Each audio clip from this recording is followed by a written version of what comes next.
અમદાવાદના જમાલપુરમાં ગેરકાયદે દબાણો હટાવવાને લઈને વિવાદ સર્જાયો છે। એલિસ બ્રિજના ધારાસભ્ય અમિત શાહની રજૂઆતને લઈને દબાણો હટાવાયા હતા।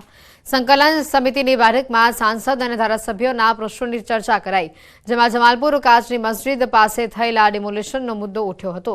કોંગ્રેસના ધારાસભ્ય ઇમરાન ખેડાવાલાએ કહ્યું કે સ્કૂલ બોર્ડ દ્વારા જગ્યા ભાડે લઈ સ્કૂલ ચાલતી હતી। જગ્યા વકફ ટ્રસ્ટની છે, એએમસીની નહીં।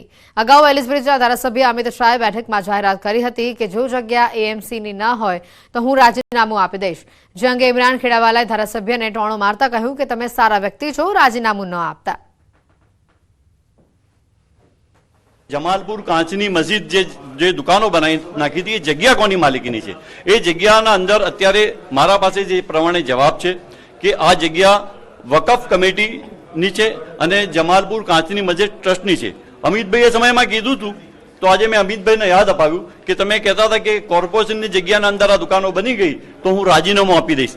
तो आज मैं अमितभाई ने कीधुं मैं के आज अमितभाई आ मीटिंगना अंदर हूँ आव्यो छुं अने आपे जे गई मीटिंग में कीधुं हतुं के कोर्पोरेशननी जग्याना अंदर आ बनेली हशे तो हूँ राजीनामुं आपी दईश। तो आज तमे राजीनामुं आपी दो। જ્યારે ઇમરાન ખેડાવાલાના સવાલ પર અમિત શાહે વળતો જવાબ આપ્યો અને કહ્યું કે હું હજી પણ મારી વાતથી અડગ છું। શાળામાં ગેરકાયદેસર બાંધકામ થયું છે, જે હાઈકોર્ટના કહેવાથી હટાવવામાં આવ્યું છે। કોર્પોરેશનની સ્કૂલમાં ઘૂસી ગયા હતા અને એની જગ્યાએ બાંધકામ થયું। આ વાત મારી હતી અને હું પકડી રાખું છું કે કોર્પોરેશનની પ્રોપર્ટીમાં ગેરકાયદેસર બાંધકામ થયું હતું અને એ તોડી નાખ્યું કોર્પોરેશને કોર્ટના કહેવાથી।